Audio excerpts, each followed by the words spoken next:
Well, hello everyone. Welcome to the Mind Clash Podcast, episode 76. Calling this one Straight and Narrow. Burn G to 5. Not the straight and narrow part, but just, it's obvious. We're talking about Burn G to 5 because it was a great weekend of fiery death to all the freighters. Alright, and we are joined by Orion tonight. Thanks for coming. Orion, how you doing? Doing well. Running the numbers as per the usual. Thank you very much for doing that. Kale is still, what is he, tied down to a desk? He's currently at some military training in a place we cannot talk about or we will be shot. Area 51. Okay, gotcha. And what's he being trained on? I don't think he's doing much of that. He sounded pretty bored last we spoke. He's getting the flat earth truth. Gotcha. Yes. All right, excellent. Well, we're joined by a new guest of the show, an old corp mate of mine, very experienced player in the game, Smotch. Yes, we do miss you over here, Meredith. Don't worry. Yep, I'm over here in Shadow State. Meredith had the joy of flying with him for a little while, and thanks for having me on. Who are you? What do you do? What do you do within this game? What do you pride yourself on? Well, I pride myself on recruitment. I think that's what I've had the most fun playing in EVE for the last 3 years. I run it for our corporation, and then other than that, I do a whole bunch of PvP. Excellent. I mean, that's pretty much the point of the game, right? Exactly. I get to talk to everybody, which is awesome. Excellent. Well, we'll give you a good chance to prop up Shadow State, probably the best corping goons, at the end of the show there. But first, let's get into some of this week's news.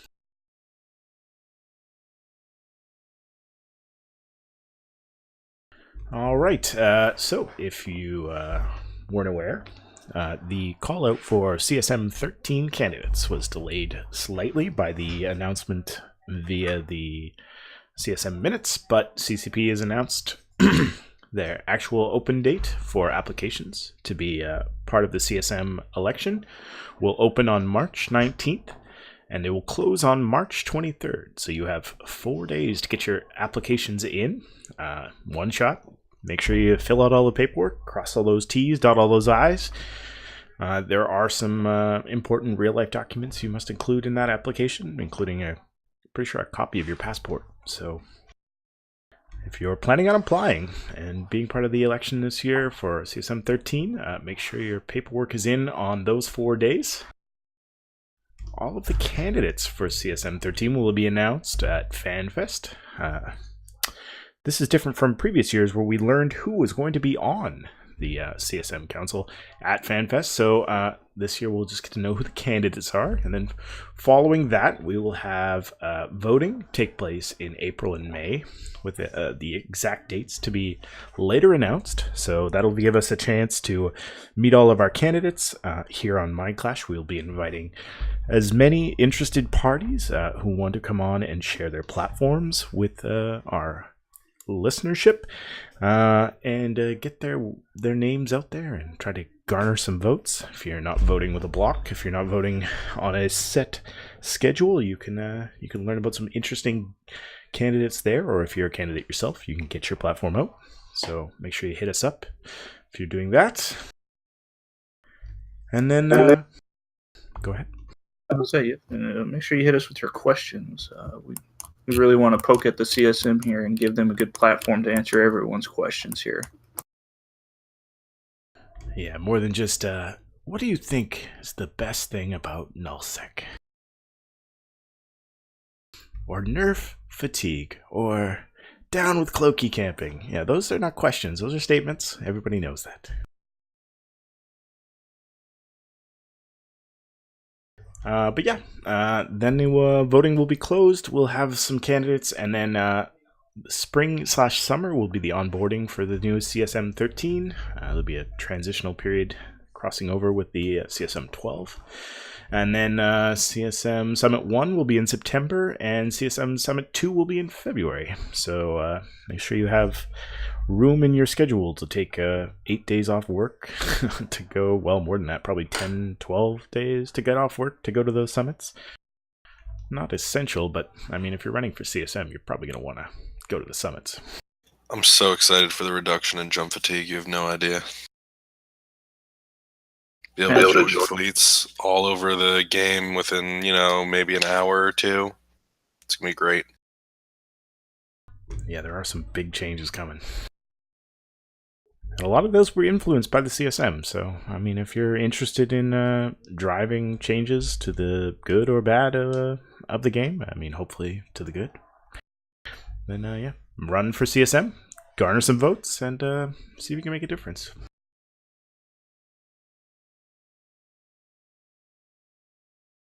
All right, next piece of news comes about the New Eden store. That's the in-game store where you can buy your skill injectors, your Plex, if you're going to buy it in the in-game client, or skins. CCP in their line of changes to things that don't work very good in the client and they want to make better or different. Not necessarily better. They are touching the New Eden store. So there are 800 items in the store, says CCP Falcon. They are going to move what is a confusing monster to search through list of, random, outdated, single color, old skins from the store, and they're going to make it so that items have a 3-month timeline. So they will come into the store, you'll have a chance to buy them, and they will phase out at the end of that 3 months, and they will be time limited, unique, and then they can make more seasonal variants that feel like they have impact.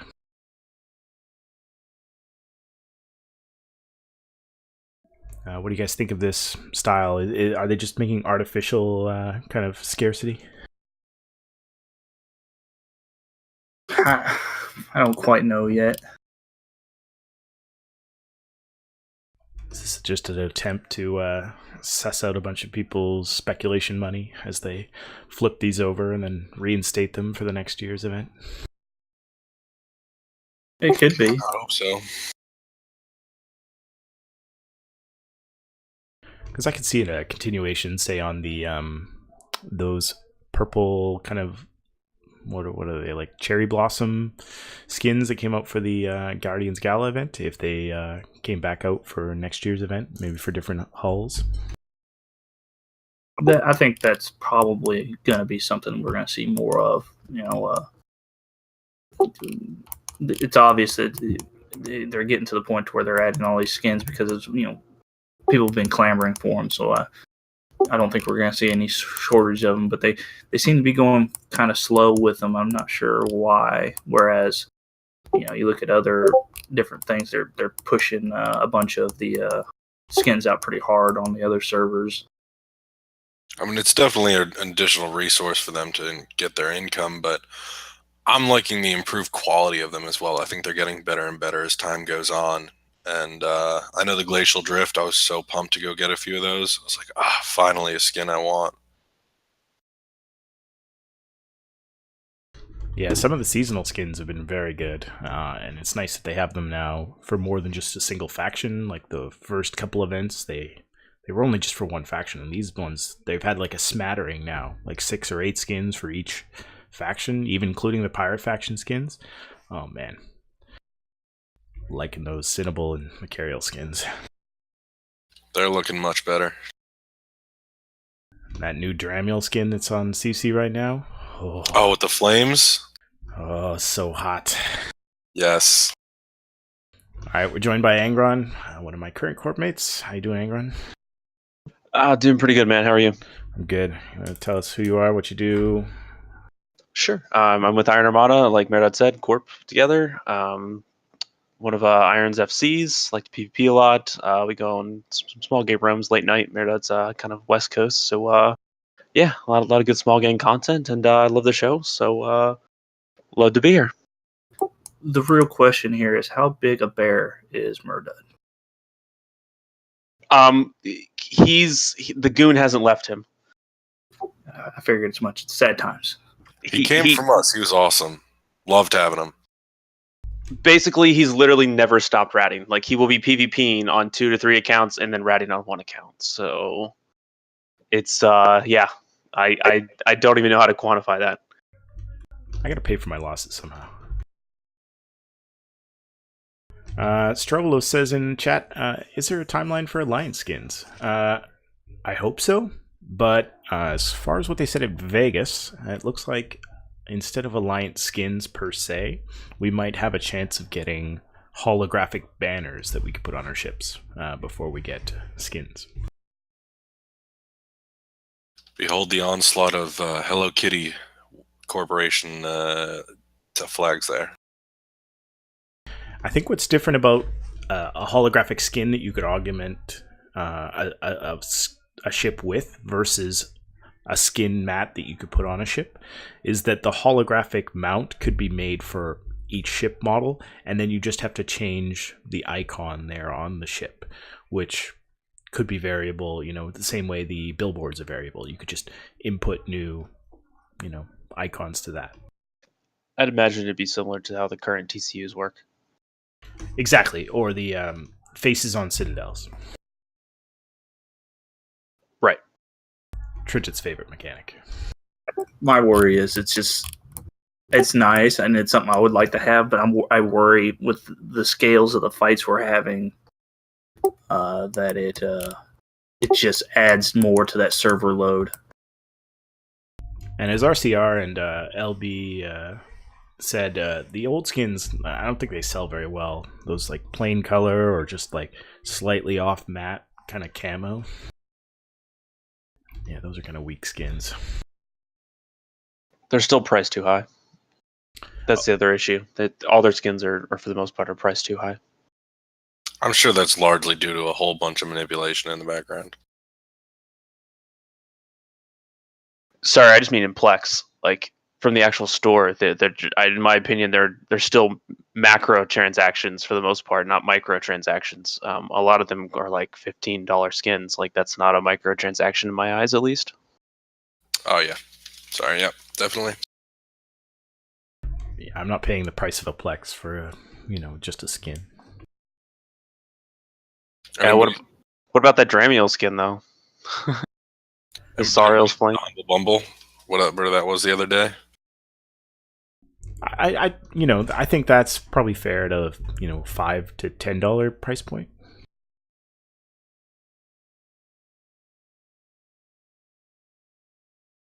I don't know. What's your guys' ideal price point for like that legendary tier or like really inventive skin that most games come out with? I would go with $5, max 10. I wouldn't go above 10 for a skin. I don't care that much. Seconded. I think you're getting into a personal, what can you spend on this? I mean, we can look at it and like most Eve players already dump a ton of money into this game in some form or another, unless you've had that ISK wallet because you've been in the game so long, or another option for like me. I just sub. I don't have a lot of ISK income, so skins or something. I'm just like, if I can't get it with a small amount of ISK, I can't get one. I mean, the way I view it, I don't know how many other people do this, but I play even low quality graphics for the most part.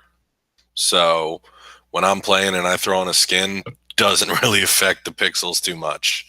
So if I was playing in high quality graphics, sure, I had some fun doing Burn Jita and I had the Blood Raider skin, so I'd throw that on for kicks and I was playing in high resolution. It was cool.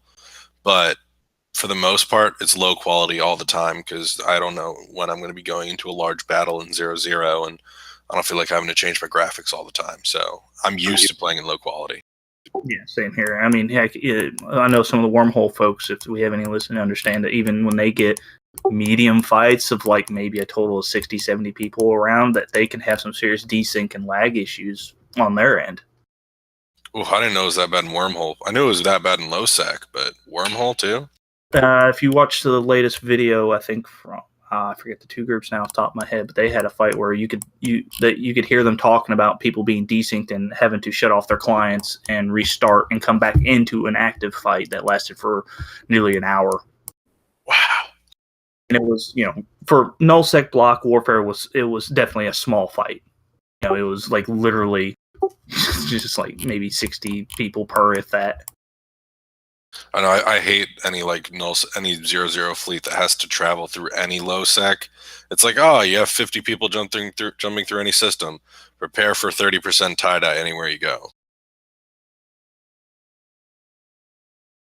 Yeah, that's what's nice about being a small group in Null. You can outfit your ship with skins. You can count on your ship not dying instantly if targeted. All those little perks.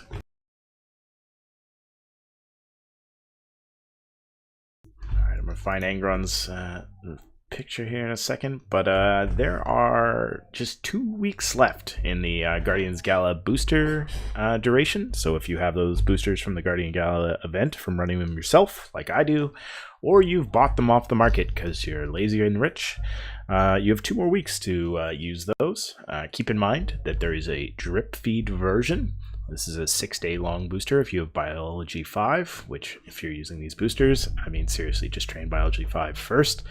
And then you can use that drip feed booster on the last day, which is the 20th of March, and that'll carry you over for another 5 days afterwards. So 2 more weeks on that. Make sure you keep up to date on those.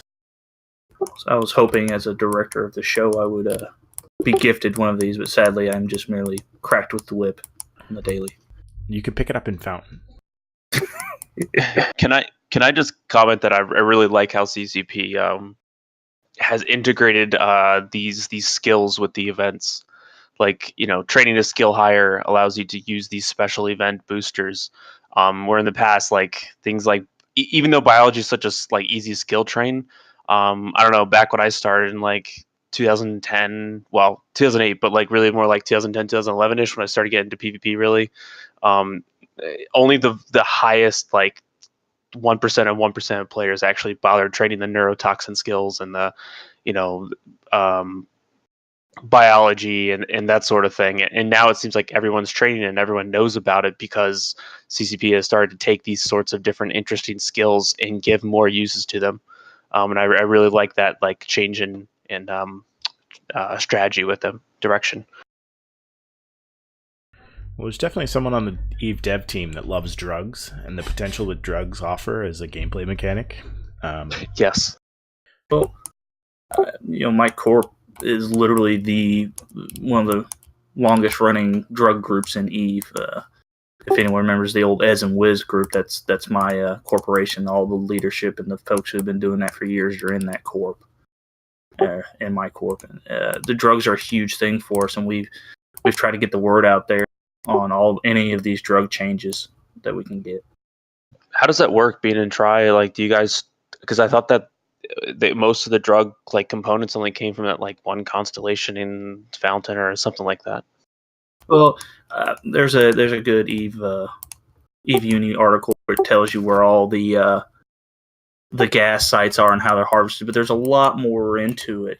That's why you don't see a lot of groups get into it, and it's so spread out. It really takes a dedicated group to kind of do that stuff. And and y'all still do that? Yeah, we do all that stuff. We have rows and ops and things and stuff we run all the time to where we'll be there and you won't even know we're there because the way we run things. I got some Soothsayer BPCs you can come pick up from Fountain too. We can talk later, my friend. Take you into the dark alley. If you're careful, we won't put you in those cement shoes. But what's interesting about the drug that they keep putting out in the agency events, the agency booster drugs, which are nice, that none of these new drugs have any downsides, opposed to the old drugs, which all have aggressive downsides when you use the most powerful versions. Yeah, but it's the whole risk reward.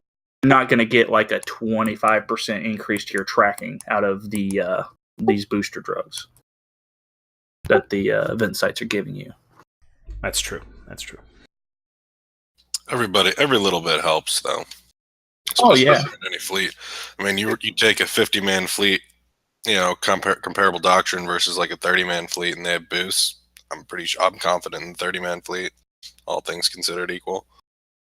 Yeah, you see FCs even I've seen recently calling for make sure everyone has their pyro, dose times 2 in their cargo holds. mean, 5% deeps is 5% deeps. Yeah, I know. For our specialized SIGs, a lot of our doctrines have mandatory drugs that you stick in your cargo for each and every fleet. Same. For your general line member groups, they don't do it, but for the quote-unquote, elite groups, they'll normally have it in their standard doctrines. I think my last thought on the stores is CCP, please, some way to bundle skins together so you don't have to activate them all individually, especially for skin collectors out in the game. Some way to package them into like a full set or, into some subgroup would be really nice. Or multi-activation would also just be nice. So you don't have to check each individual one. I don't know if we'll see that anytime soon, just because, they still want the dirt moments where people will have like the whole collection in their freighter and they want to haul it around instead of just having that one whole, pack just drop. I mean, just for sales or for selling them, Like you couldn't combine them all until you had the whole set, 6 or 12 or 53. So we want to have an Eve Exodia then, basically?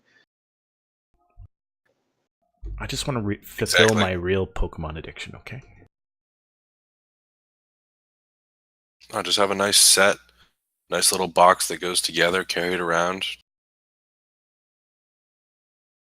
It's too much to ask. All right. Go ahead. I was gonna say, I figured you've run enough of these sites, you probably have all the skins, right? I have lots. I don't have as much Eve time as I was used to anymore, but Dirty Stellaris. let's not talk about it, okay? You bring it up here. I mean, I'm going to start talking about it. We'll dedicate a show so you can get it out of your system. I know for the Glacial Drift, there was a Nyx one that dropped, and as I was going to grab it, somebody popped me in the 0-0 site. I was so bummed. I'm pretty sure those are still kind of cheap. You can just get them on Jita. But it's the principle of the thing. You have some sort of like honor and like sense of accomplishment of being like, I got that skin myself through hard work. No, fuck that. I can't stand those. I can't stand these sites. Like, I'll use them to kill people in, but I can't stand running them. I don't like PvE in this game too much. I just buy out every time the new like line comes out. I just go to Jita and just buy all of them for like half a bill or something like that. I mean, I deserved to die in the middle of red space, like way, way, way deep, like 50 jumps from our main, delve area. So I deserved to die. I was doing it in enemy space, but it's still the fact is I missed out on. Well, let's be real, Angron. There's no sites around you all. Murdoch's run them all. Yeah, you're not wrong. I'm just efficient, okay? All right. Well, if you are interested in some of the coverage we've been giving to the Trevengian Collective, the Society of Conscious Thought, or any of the other lore stuff that's coming in the March patch, there is a lore panel from the Antaka Research Consortium. I will link to it in Twitch chat. It's called the Crystal Ball Lore Panel, and they go into a bit of what they think is coming, and that's from a couple of the people you would expect from the lore community. Uriel Antovici, Makoto Priano. I'm not sure who else is on there, but check that out if you're interested in that portion of the game and what is coming potentially tinfoil hat style for the March release and beyond.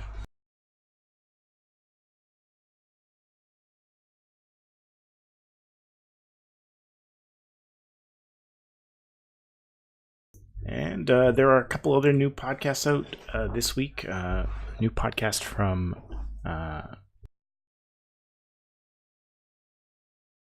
Asherothi. He's got a new podcast out. Ash has always started new podcasts, but check out his new podcast. I think he's got it up on Crossing Zebras. It's called EV Universe, I think. That guy's nuts. I can't keep up with all the podcasts and things he does with the lore and everything. More power to him, but you just gotta be quick on your feet. yeah, or just have hours to listen to him, and I probably could. Like, I thoroughly enjoy everything he does, but yeah, I keep up with so many podcasts. It's like, oh god, another one. And oh god, another one. The Panic Podcast has their third episode out. Tale of Blue Donuts. You can check that out on Eve News 24. They are hosting it there. You might see me on that show in the coming episodes. We'll see.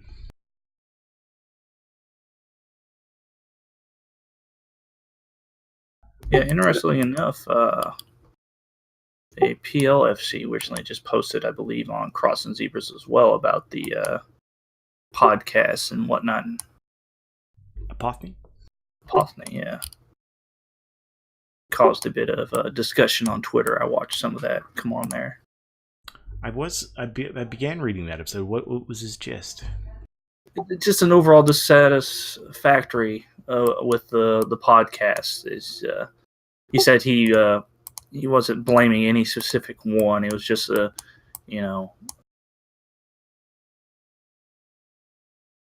me find the link for it as well. It just seemed like an overall dissatisfaction with them. With just the quality of content on podcasts and Eve Media in general? Yeah.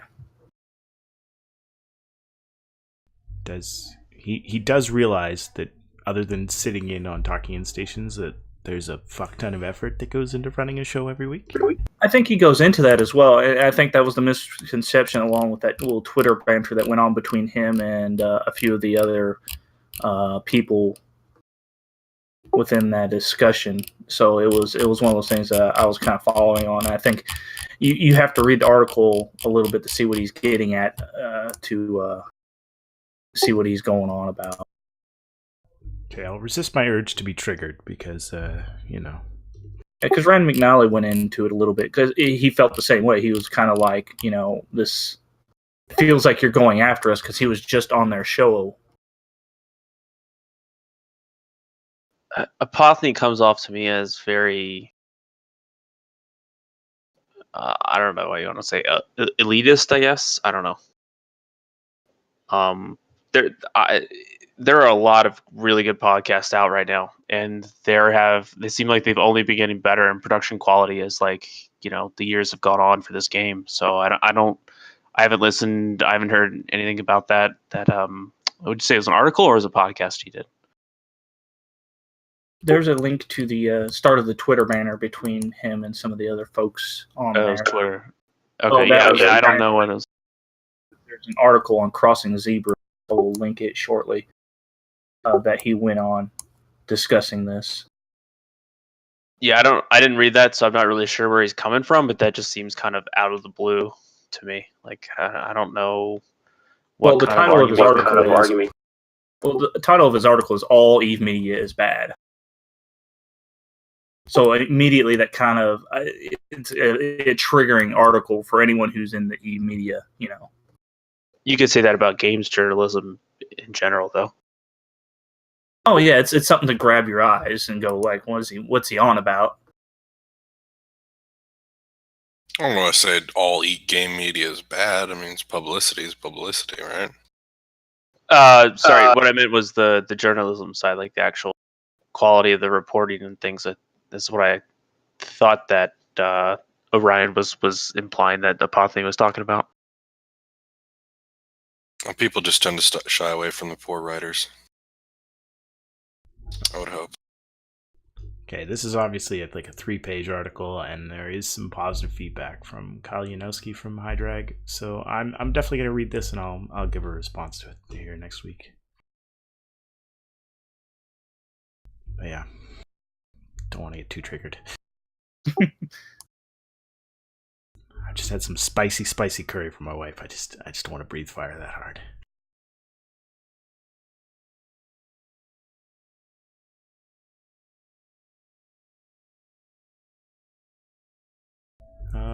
Yeah, so there was a pretty good article about a scam for Eve 2.0.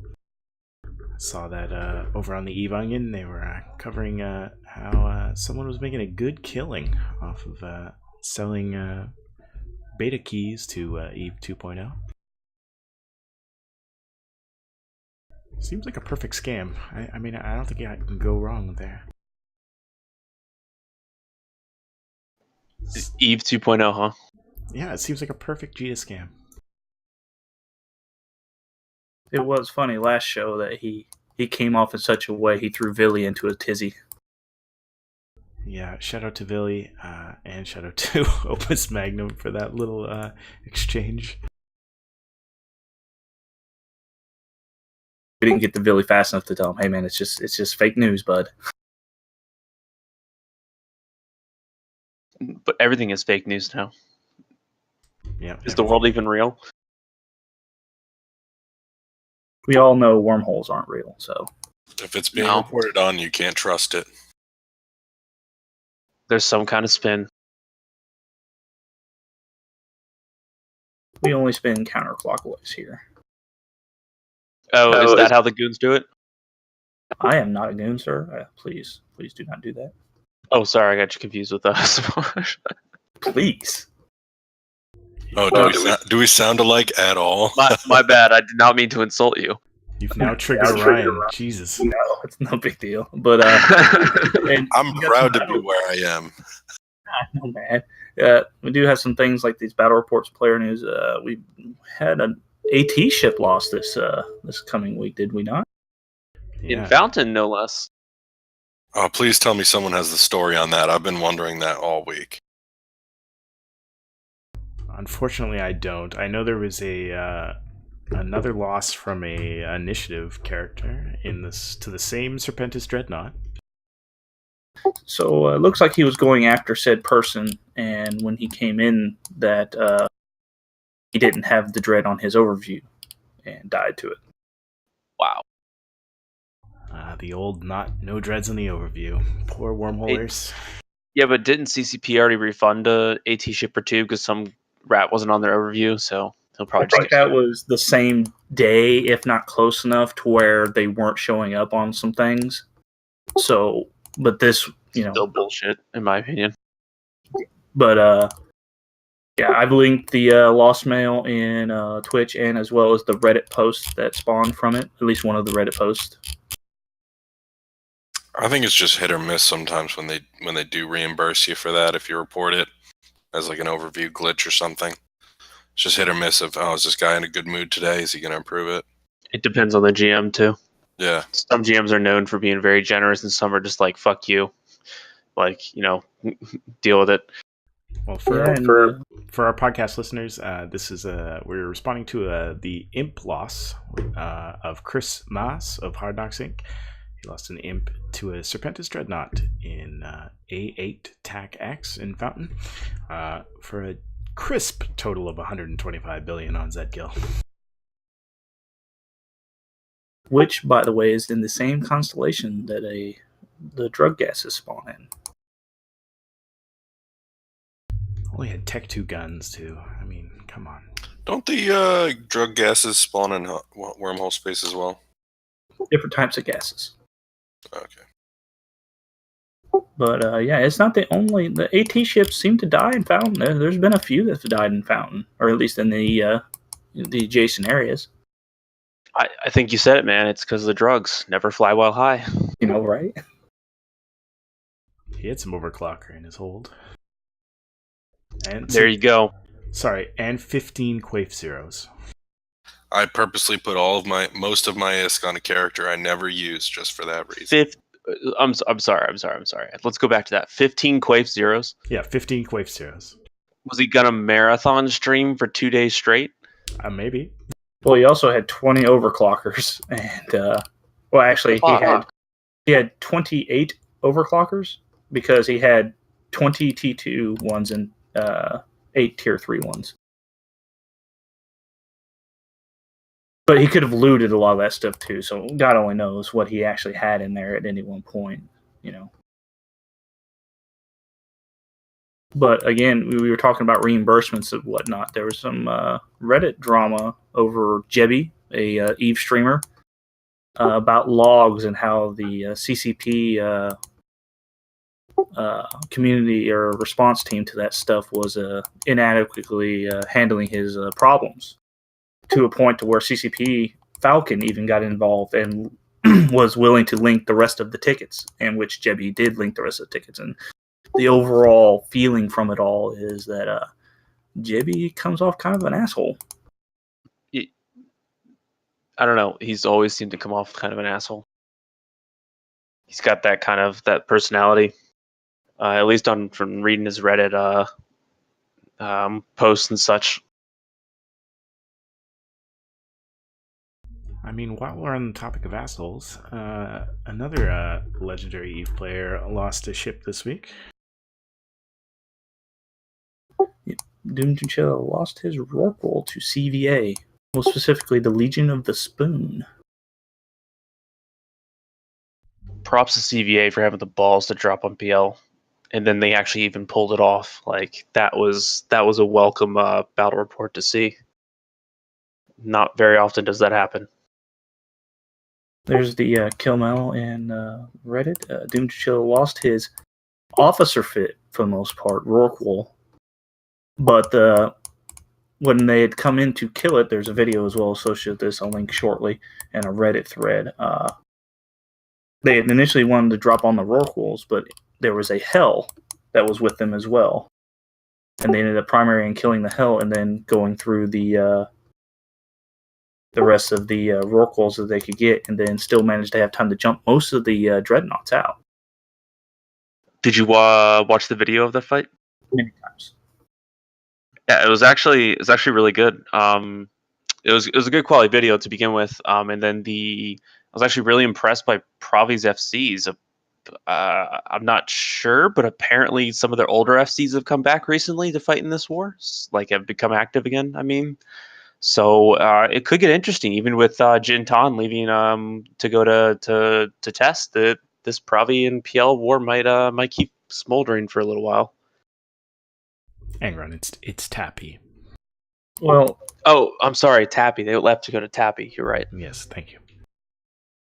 I think that war's over for the most part, but yeah. Once I find the video, I'll link it as well. But the Rourke itself was extremely expensive. So Orion, give us the lowdown. So Pandemic Legion's paving the way for Try's new space, right? That's what's going on. All right, have you been huffing the drugs? Are you on the drugs now? It's right next to Catch, man. You got Losec there, you got Catch, you got your enemies Test and a couple other people there, and goons nearby. What's not to love? Go live in Pravi. You guys don't need money, or you don't need a rat. You're a PvP alliance. I think we need to get this man a doctor. I dare you. Yeah, the Rourke will cost 56 billion ISK.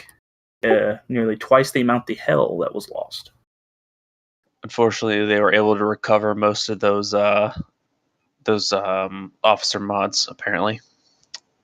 Yeah. Sad day. Doom Chinchilla did post onto Twitter showing the loot that was scooped. Oh, that's disappointing. Oh, Yeah, two of wish the CBA kept it. drone damage amps dropped at 14 bill. Honestly, they should have shot the wreck as soon as it died, and someone saw that kill mill. Well, again, this was a planned drop that they'd been working on for quite a while. And I was trying to find a contact for Legion Spoon. If anyone's listening from them, please contact me. We would like to have any of you guys on, or anyone from CVA who's in and on that op.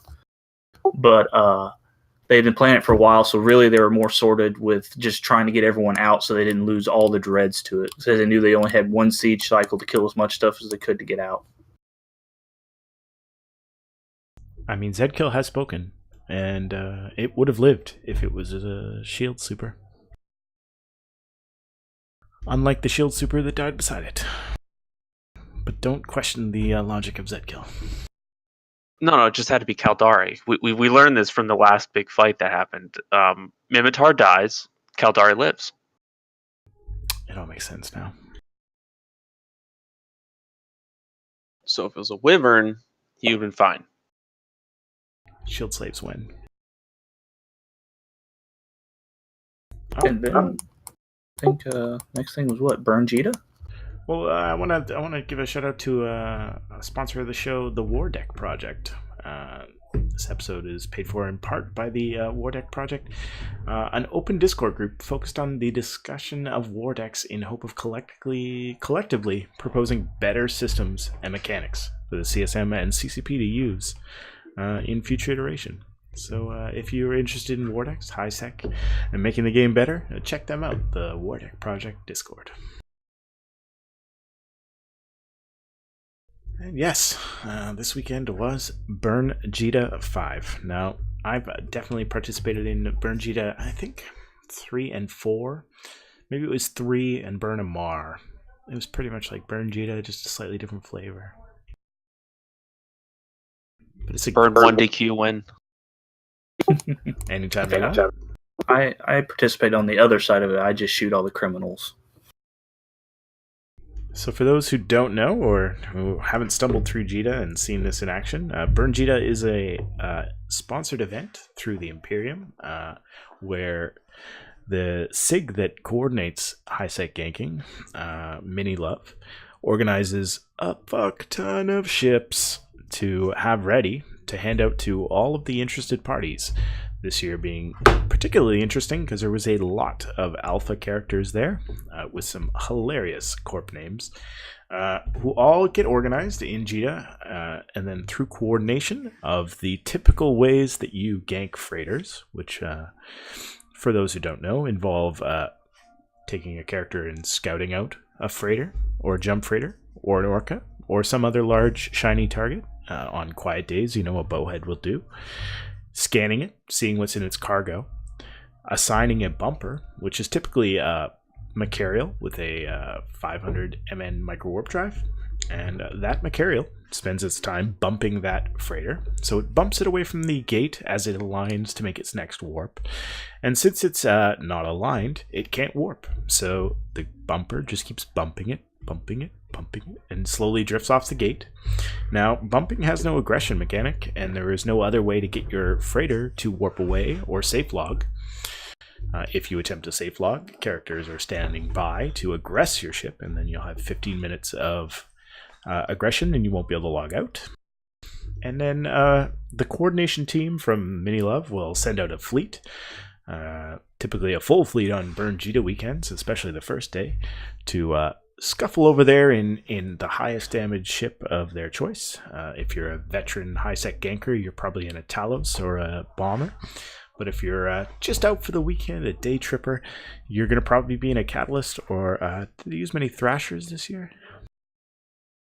Coercers actually were big this year. Coercers this year, huh? Yeah, I think last year they used a ton of coercers as well.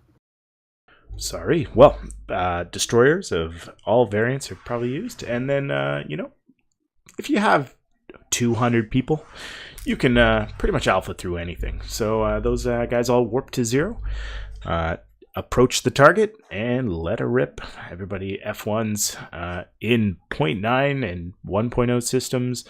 Concord is on the scene pretty quick, but there's a lot of DPS dealt by those little tiny destroyers with no tank and all deeps, cheap as they can be, to get these exorbitantly expensive ships. In the case of a freighter, base cost 1.1 billion. In case of a jump freighter, 7 billion.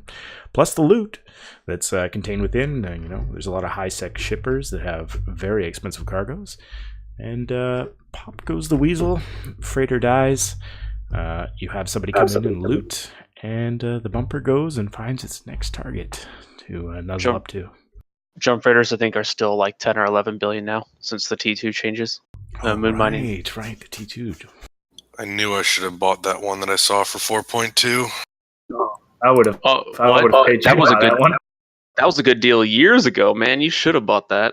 I know. I gave it to. No, I told one of my corpies to buy it, and he bought it. So somebody got it in the end.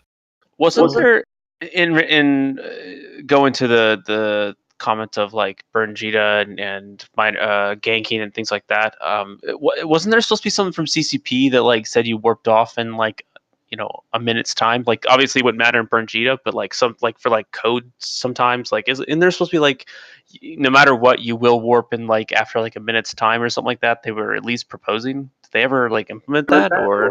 There was a proposal that after 3 minutes your ship would auto warp if it were being actively bumped. So they never put it in game.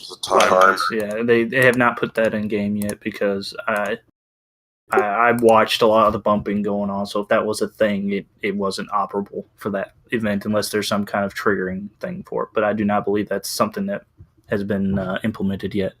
Judging by where some of the freighters were off gate and how far they were off, I don't think that was instituted. There's some of these freighters were hundreds of kilometers, or most of the ones we'd go to were hundreds of kilometers off the gate. So I don't know how long that would take, but I assume it would take a long time to bump a freighter that far. Well, I was reading reports of some bumpers, and usually they're using Macarials for bumping because they're just the biggest, fattest ship model. Some of them were like the people were actually using those accounts because they didn't have to be alpha. They had to be omegas or whatever. Were on for a good 12 to 16 hours straight doing that. All day, every day. Yeah. Yeah, but the guy that we had on last night, he was like, don't. One lone coercer was accidentally shooting him. He's like, stop it! What are you doing?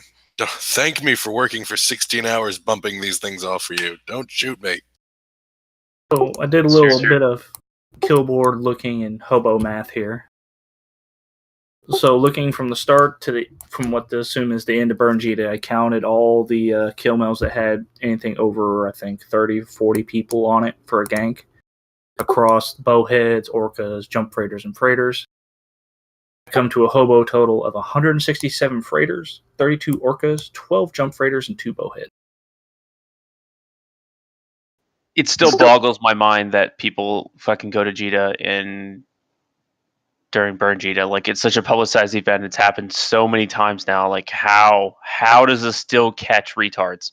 Well, again, looking at it, this is why people are reaching out to everyone and trying to get the meta out there to people, because there's still a huge amount of EVE players who have no idea. They don't know what to listen to this. I'm sorry, go ahead. No, I'm just, and neither do most of us who are, who getting involved with the EVE meta and, kind of look at things like that. There's still a ton of people who play this similar to any other MMO where they just kind of log in, do their thing. They don't even think twice. Yeah, I mean, if they like to do that, that's cool, but I have no sympathy when those people get murdered. And then the tears are delicious when they like whine on Reddit or the official forums or wherever. I mean, ganking love those salty tears. Ganking is a built-in mechanic of this game.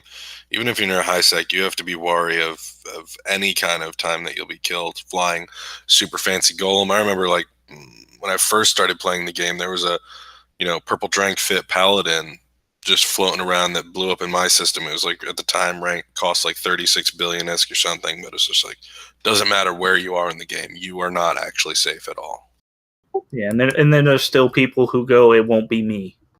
With that mentality, I've run into those people in real life. It won't be me kind of mentalities. It's people are going to do it, and that's why this thing is so successful every time. And it's not going to go away. I'm pretty sure they've been open about the fact that when people complain about ganking in high sec, like, oh, it's unfair, you shouldn't do that, and basically they just say, no, this is a built-in, on-purpose, feature of the game that we're not going to get rid of.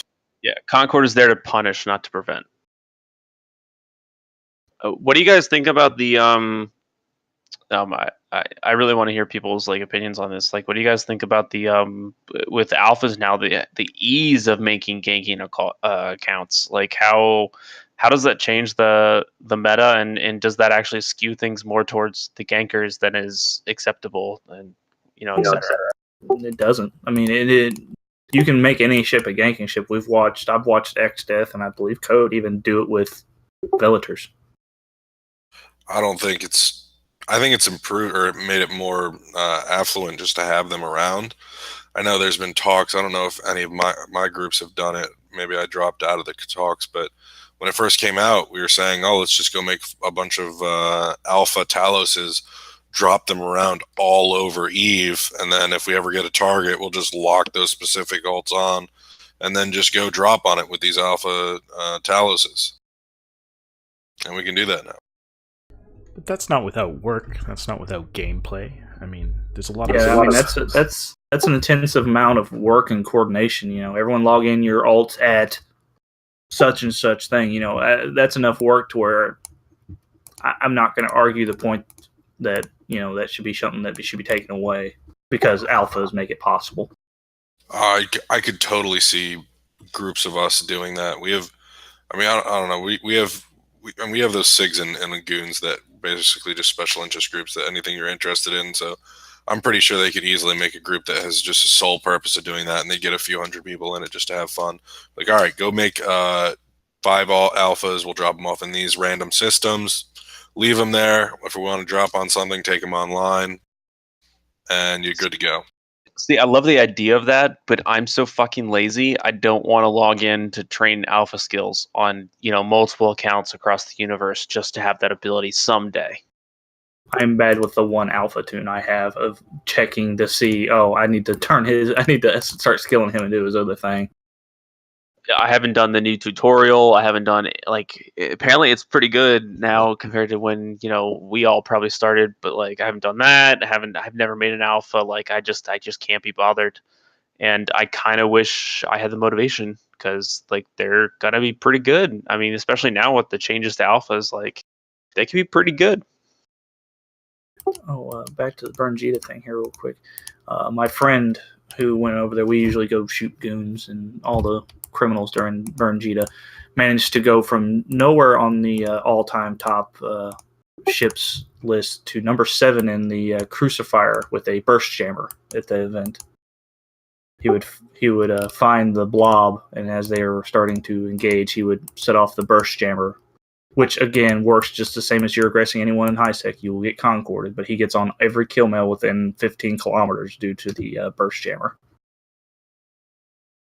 So now he's like number 7 all time for course or kills. Or not course or crucified. Well, over the week he got 1,000 kills or more. Shout out to my boy Zanzi. Cheesy on the outside. Seeing as we went through, I think, over 40,000 coercers, opportunity was definitely there.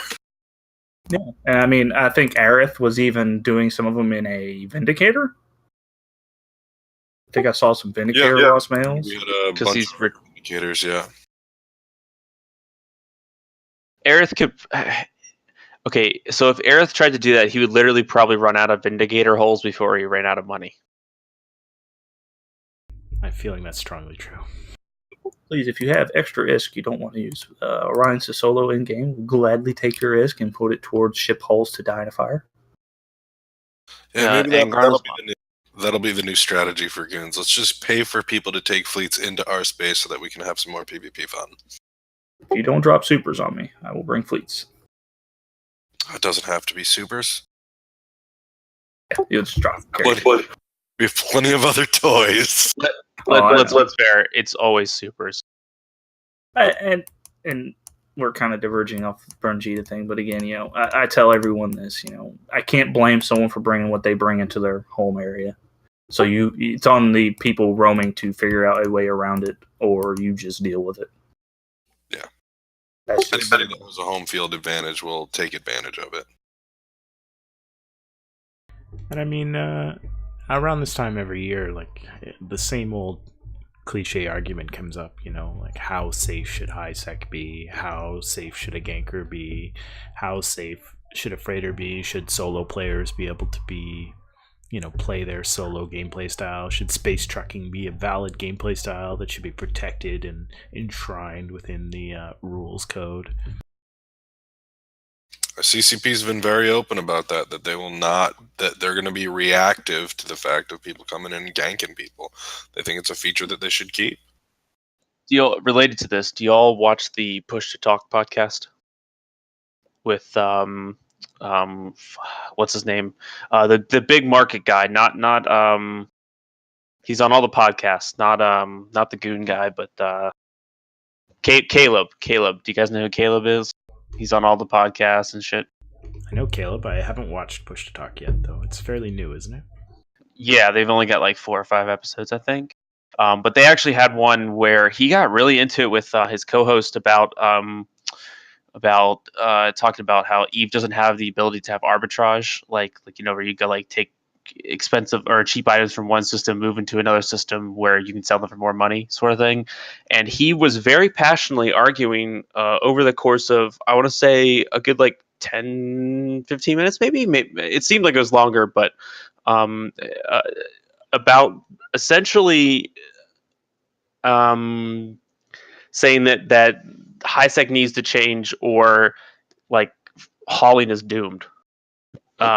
Basically saying that they should move the tether mechanics so that, like, in high sec you should be tethered on gate, you should be tethered on station, similar to like citadels and stuff, and basically taking the extremist view that high sec should be a lot more safer. Essentially, like if you're warping through the space highways, you should be pretty much almost untouchable.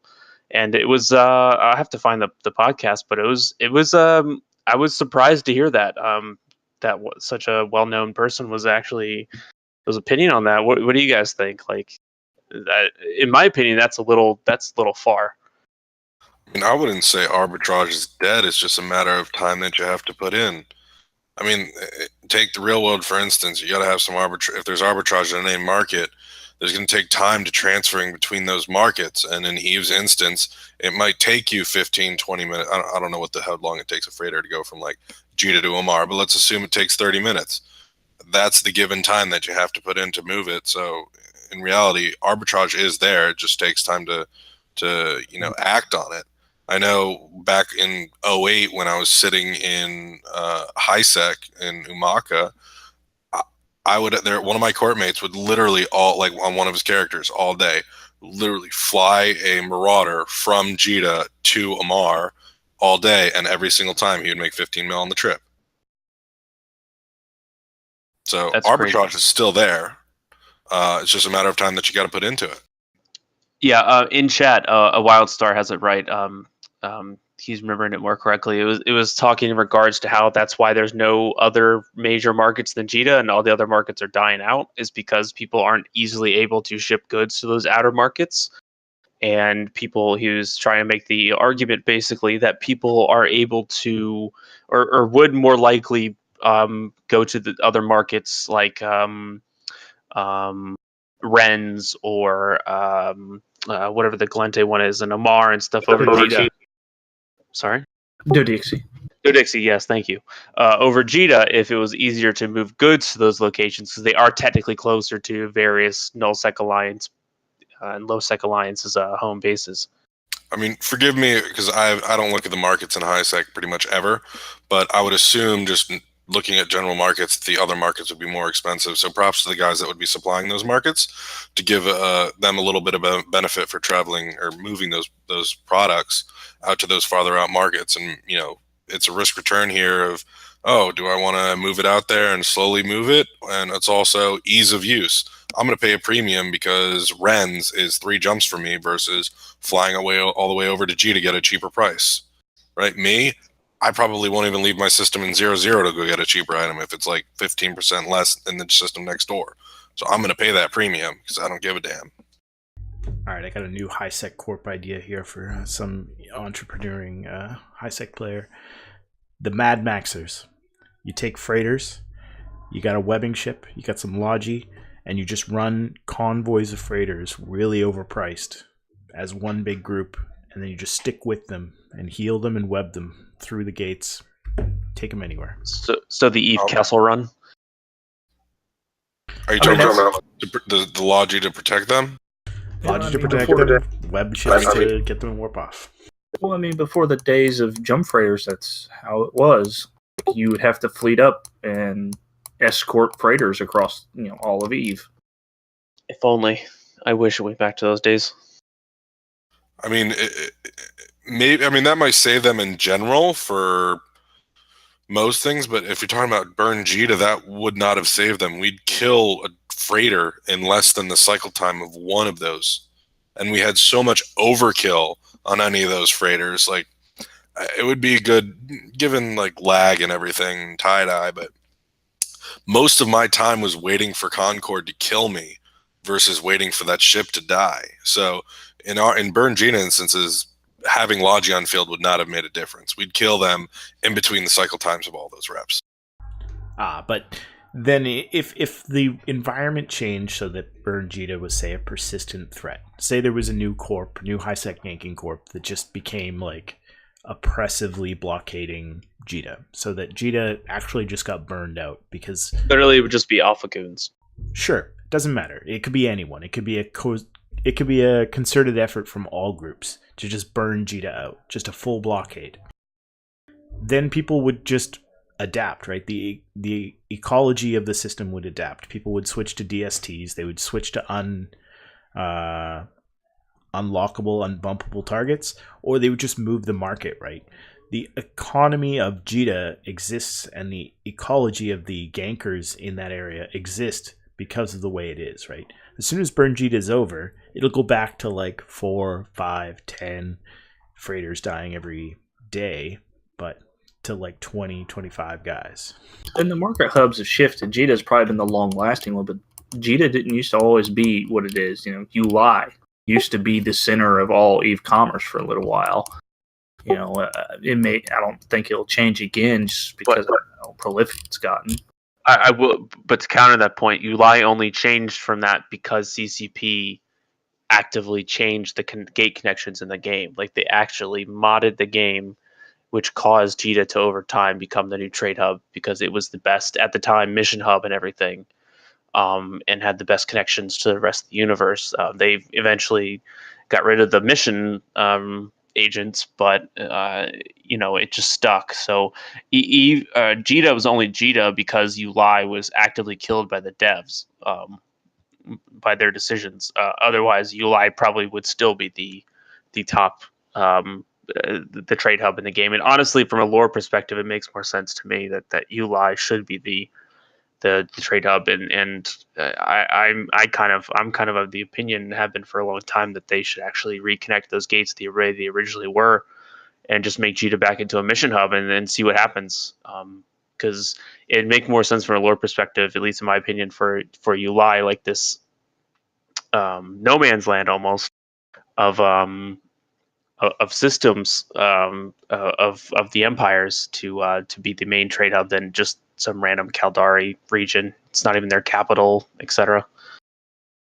I mean, realistically, EVE is a lot of their members are extremely dedicated, so that could happen. There could be a passionate group of people that just every day, all day, wants to go gank people, and if they're passionate enough, they'll go make 50 alphas each, get like, I don't know, 30 people together, 50 alphas each, just keep on cycling through them until they're no longer valid by Concord or whatever, and they could easily do that. And eventually, maybe people are like, oh, I can't ship it to Jita because it's constantly camped by these people.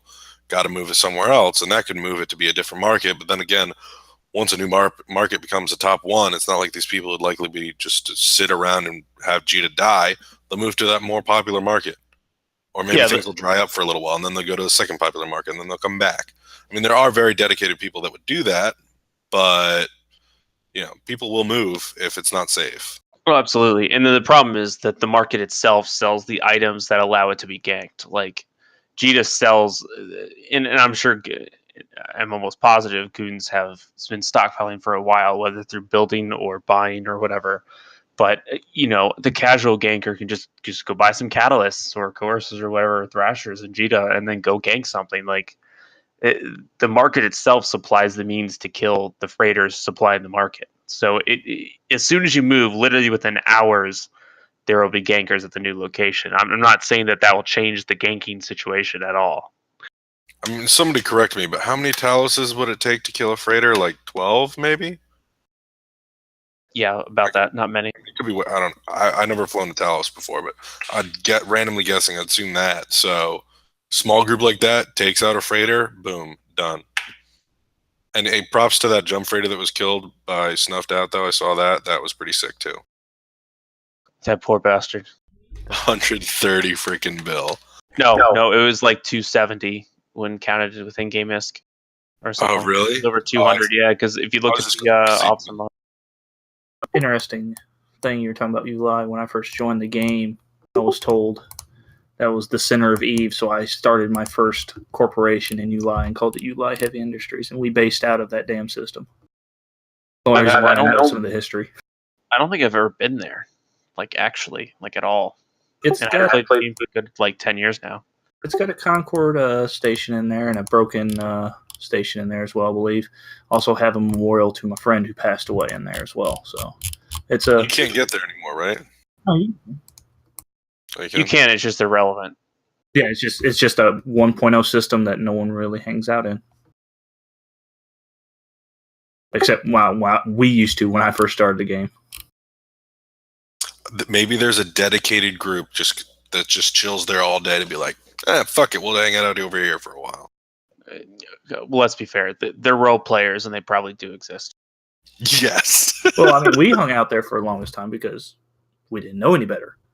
I just started the game with a real life friend and my uncle. And we grew a corporation out there, and we eventually realized that, oh, this is some shitty mining area. Let's move somewhere else.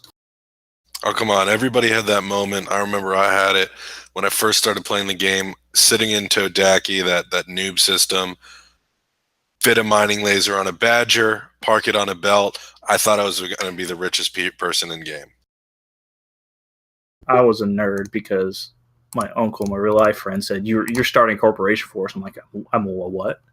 So I spent like a week just looking at EVE Online stuff, like looking at the Reddit, reading stuff. So I at least came in knowing a little bit more than your average person because I took the time to look at the stuff. I feel like those of us that have stayed, especially those who have become, I get not like the top like percentage of players, but like those like people who consider themselves like power players. You have like multiple accounts and stuff.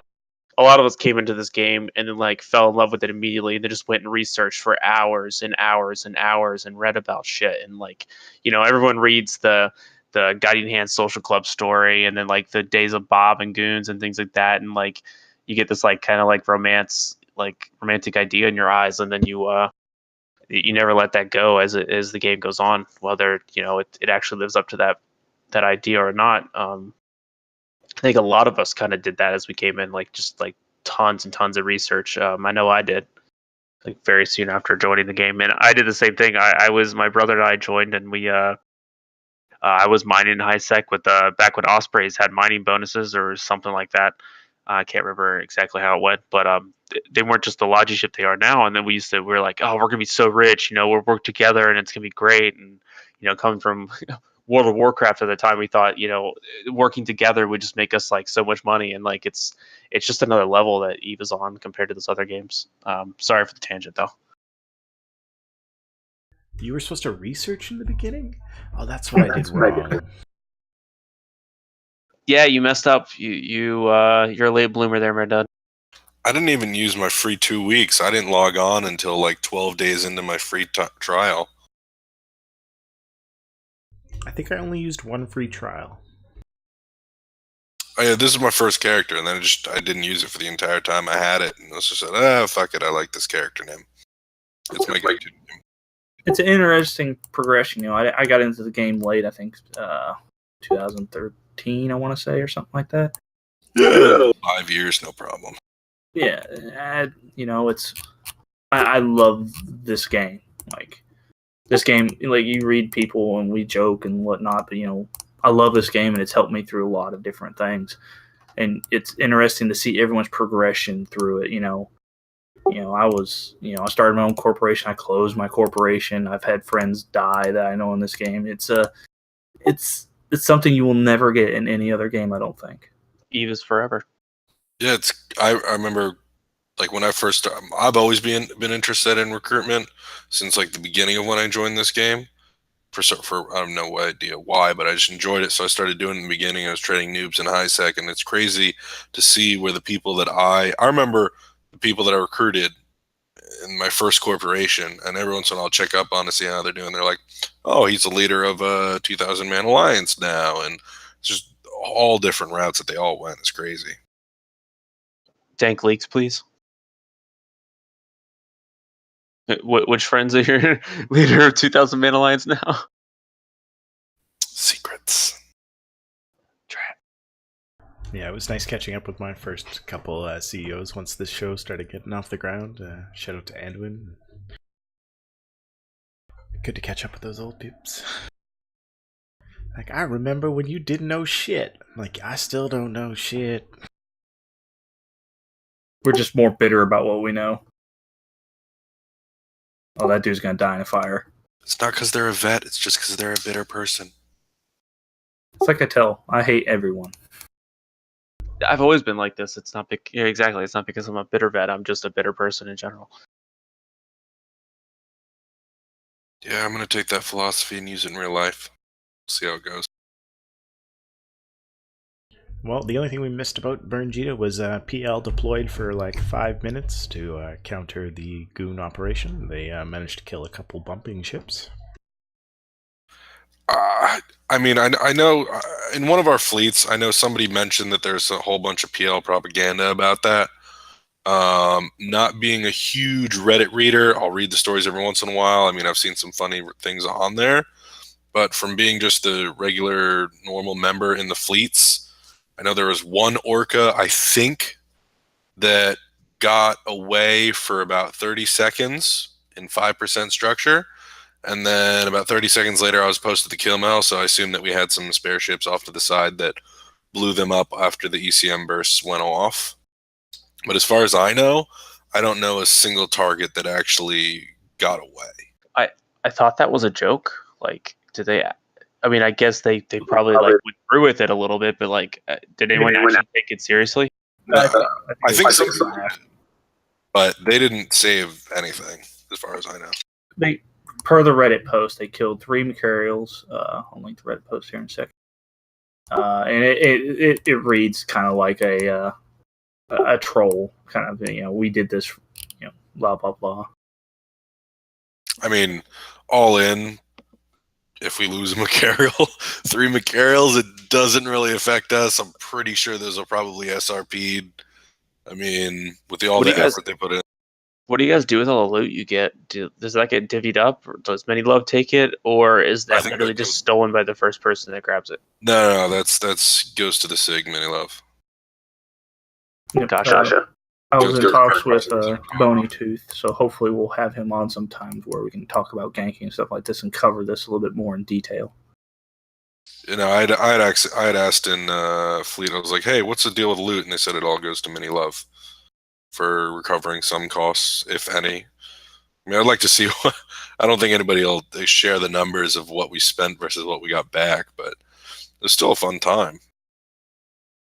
I'm pretty sure you're still as positive. Whether you actually recovered that ISK in the dropped loot, I doubt it, but you guys probably were still, even with like 200 coercers on some of those kills, like, goddamn. Well, even that, I don't even think it's about being ISK positive. This is an event now, It's no. I'm not saying that it's obviously just for fun and like a thing. Like I absolutely agree with that. And I'm very much for those types of EVE events. I was just kind of commenting that even if they wanted to go by ISK kill percentage versus kills, they're way positive. Yeah, it's definitely an event. It's almost a celebration of being goons now. Well, I mean, there's even people who aren't goons who join in and do different things around it. So it's almost an EVE event now at this point. It's getting to the point of those kinds of things. Like, because every time I saw a freighter go down when I was there, like there was just a swarm of random people around it. Yeah, for sure. Where there's blood in the water,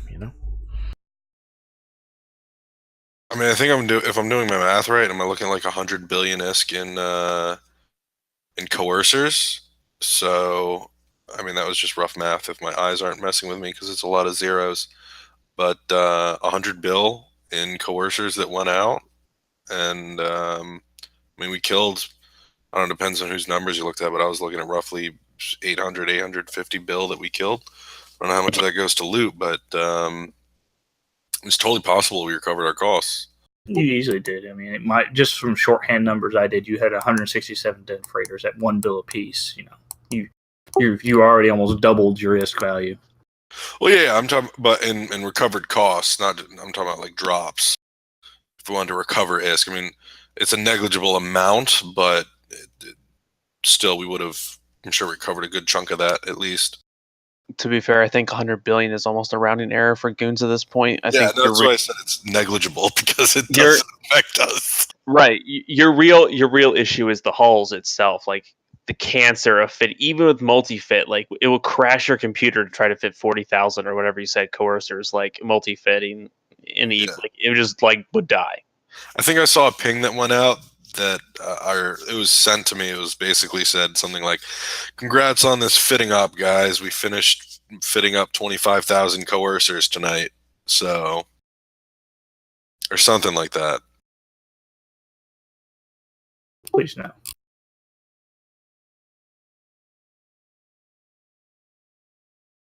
All right, before we get into Eve Meets, do we want to talk at all about a little piece of player news that we missed? CO2 is taking space again. So Isn't PL just giving them that space, or they're renting it or something? So, from what I've been told so far, GigX will be unbanned shortly and will be taking over CO2. They've been gifted some Sov and Veil of Silent. I believe they already have some Sov there, and they're going to be sleeping on their couch while they rebuild. And they will be blue to NCPL for the duration. Was it GigX's ban, like, just decided to be only a duration ban, or what? I'm not sure the details, and I'm to be honest with you, I'm not sure we'll hear the details. I'm sure someone will post on Reddit a bit thoroughly, but from what I understand, GigX is going to be back. There's already corps leaving their alliances and moving that way. So I'd actually to counter that, and I don't think he's actually being unbanned. From all the news I've heard and like scouring the threads, because I love the Schadenfreude of all this, is that he's actually going to pretend to be like the I don't know, the CO2 version of the Matani or something, and just not log in and think he can run an alliance. And everyone's coming back to join for that. And he's apparently like his wife or girlfriend or something plays, and he's going to basically FC over her shoulder. And so she's like going to control the character or something like that. And he's apparently going to basically command the alliance while not actually having an account in the alliance or something like that. And NFC that way or whatever. I don't know how that's going to fucking work. I don't know if that's the exact way it's going to happen, but that's like several different people in CO2 who like have been like max hype posting on Reddit have said that is pretty much the same thing. I don't think it's going to work out. I think he's going to come back. Do you really think he's going to get unbanned, or do you think he's just going to have to make a new account? I mean, props to his dedication. That's the dedication I was talking about of the Eve players. Like, that dedication he puts in, if he gets his girlfriend to play for him, whatever. Technically, not against the rules, but the unban, I mean, I don't think. I think CCP has the backbone to keep their. Let me be clear here. This is all hearsay from both sides of it. You know, we're just going off what other people are saying. But again, my whole theory is that I don't think these groups that are straight up leaving alliances to rejoin this thing would be coming back if there wasn't some kind of assurance that KGX was going to be in the driver's seat in some form as an FC. Very true. Yeah, I absolutely agree with that. I will say though, what's not hearsay is PL pets. Yep. Sorry, they should have come to Curse with you guys, Ryan. They missed an opportunity. Well, again, I'm not a fan of them being up there either because I was with CO2 when NCPL raffle stomped us through MTACO. But it's like people complain that Gentom went to test. There's not a lot of options out there. You know, they could move the curse, but that's right next to test. Test isn't going to give them any kind of breathing room, so there's not a lot of room for them to grow. Just let them build their coffers for a little while. I'm sure there's some agreement between them and PL, and they're just either renting that space or they got it as a gift. So they're not gonna move the DRF space and work out with them because of what they did recently between the judgment and all that. Can they come to Fountain? Come on. Well, the reason they have that space at all, like what the space they took in Vale, is old. I can't remember, one of the DRF Alliance space. Like when DRF moved to Innsmouth, they got those Vale systems, just like Horde got the Geminate systems. So like it's not like NCPL, I guess, are technically giving it to them, but only because NCPL were gifted them by DRF and XDeath. So their NCPL are gaining another Meat Shield alliance basically, and for basically no loss. So it's good on their part. It's good politics. Well, and again, they're pushing another group right there between them and the DRF anyway. So it only helps them in that regard, because if CO2 even leans on the DRF at all, Shadow of X-Death, all those guys down that way, it only helps bot NC.PO, because guess where the renters are going to go? Right. So it all makes sense in that regard. Put CO2 over there, let them grow, let them do their thing, and they know eventually that they're going to move on. We'll see. I think it's a lot of hype for a leader that had to basically, he's one of those cult of personality kind of leaders. It's like everyone coming back for White Legion, or not everyone, but a lot of people come back for White Legion with Elo, and then now Elo's apparently reforming Origin again. It's not going to be the same. It's not going to be the same group. It's not going to be the same kind of thing. Like, they're never going to be the same as they were before. Like, it's just different. Well, I don't see it actually working out. Being from one of the groups that left CO2, it's definitely like a culture of that. He's sort of an idol over there, and it's like if you stayed with CO2, I feel like you basically worship CO2 for the most part. And if he came back in any sort of way, they would totally flock back to the Alliance to come and fly with him again, because they just worshipped him like no other. And it was definitely a dictatorship over there. It was rough. It was a rough dictatorship over there. You did what GigX told you. Yeah. Like, But no ifs, ands, or buts. There's no way to change his opinion on anything. One of the reasons I think it's a draw, and what reason it drew my corp to join CO2 for a while, was because it's content. He doesn't care. You're going to go into the fire. You're going to have fleets going on almost all day, and people are going to go out and shoot things. Man, you say content, I say feeding. Well, and again, with CO2, the mindset was you're going to go in, you're probably going to lose the entire fleet. If you do a strat op or you do this, that, and the other, those things happened. Like that's what it was.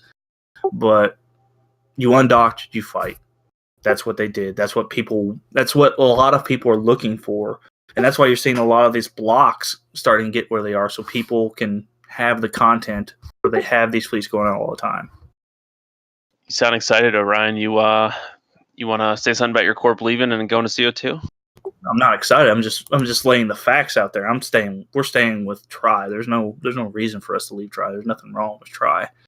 But I know what people are wanting when they're going back to CO2. They want the fights. They want the no fucks giving attitude to go in and take a fight, even if they are going to lose. They just want to undock and shoot things. I mean, me personally, I was a little bummed when CO2 that all that shit happened. I was like, fuck. They were all, neutral party. Like, they were a action starter in most parts. They were a conflict driver. Like, by all means, they would fight with anybody. And like them or hate them, you loved shooting them. You knew you were going to get fight. You knew you were going to have some content. So like or hate them, they're gonna. It's only going to help Eve as per a content point of view. I would agree with you if they weren't living where they are now. I think they'll still throw some shade. Well, again, what are they going to do? I mean, let them rebuild their coffers a little bit, but they'll fucking not screw it up, but they'll throw some shit around somewhere, and they'll start creating that. CO2 was a conflict driver. If Eve was boring, CO2 would just throw some blues against the wall, set them neutral, and just start fucking fighting, because that's how I feel like they went with a lot of stuff. I wouldn't be surprised if the Mittani just sparked up a campaign to go squash them before they got reestablished. It would be Hakonen all over again. It wouldn't work. In fact, I think it'd be even worse now. Fun. I don't care about the outcome of it, but Hakonen was fun. It'd be interesting to say the least, but I tried to preface it to everyone. Everyone's like, well, they're with NCPL. I don't like it either, but again, what choice do they have? Like I did a little theory craft in my own mind. If I wanted to leave my corp and go somewhere else, but not to one of the larger blocks, your options are pretty slim if you're wanting larger fleet fight kind of stuff that doesn't have a relationship to one or the other. The mega blocks right now are being really impressive, in my opinion. I agree with you. Hakonen was our deployment with like 2,000 or 3,000 dreads, right? And It was when you went north and Tess was there, and Yeah. you dropped like a Fortizar every other day, sort of thing. Yeah, our goal, I mean, I'm not leadership at all, but our goal was never to actually get shit up and running up there. We were just testing stuff out and having a fun time. Oh, I didn't think you were trying to like actually. People keep saying you're trying to invade the north. Why the fuck would you invade the north? Delve is so amazing, and the current soft system, like it has everything you need. There's no reason to like look at how much Darkness are struggling with Deckline now. You guys actually lucked out after World War B or Casino War, or whatever the fuck you want to call it. Yeah, like you guys really lucked out over that. Like, why would you want to invade the north? You don't need the space, and you only just recently moved into Fountain. Like you have like what, you occupied 2.5 regions, maybe ish. Like the goal of that was never to invade the north. It was purely to fuck around. That's it. Like if we really wanted to get a Fortizar up, which we didn't really want to, we would have gone about another route, not fucking put it in Goon Swarm. We put it in a neutral corp or drop 100 of them, because no freaking way are you gonna kill 100 of them at one time. Well, if we're talking about regions and usage, I mean, if people really wanted the regions to be more regional with different groups in them, the groups would allow that. But everyone wants to protect their areas to solve. Yeah, the risk averseness is becoming a major issue in this game, and I am really worried that this server is going to end up eventually like the Chinese server, and that worries me. You heard it here first. Eve is dying. No. Eve's not dying. I think Eve's in a healthier place than it's ever been. It's the players that are killing the traditional, I don't know, pastime. Well, we are all dying because we're all getting older. I mean, we are the ones who drive it, so we are the reason why it is what it is right now. So, but either way, I think we've journeyed into Wonderland. Yeah, let's talk about some Eve meets that you can go meet some Eve players. March 10th in Toronto, the monthly meetup there. That is next week. They're having a Danger Game giveaway for Alpha X45's birthday. So go check that out if you're in the GTA. G Fleet Dusseldorf. It's in Germany. There's a cost to that event, but it's at Bar 95. I think Kale is saying that event is awesome and worth checking out, even if you're not a native German speaker. Third Tuesday of every month. There's the Eve Vancouver meetup. That's where you can meet me. That's March 20th this month in Westminster at Boston Pizza. Contact me if you need more details to where to find that. We are bad at posting it every week. It's kind of if you know it's happening, it's happening. The big one is Eve FanFest. It's obviously April 12th to 14th. If you're going, you've probably bought your tickets. You've probably booked your room. You've probably ready to go and hyped. Probably the last big FanFest for 2 years as Eve FanFest goes on the road in 2019. But yeah, it's going to be at the Harpa. All the same trappings. Hopefully some big news for us who don't want to fly out there, and we can all catch it all live on Twitch over the weekend. Please explain. FanFest goes on the road? What? 2019, they're shuffling it off as the CCP headquarters gets renovated in 2019.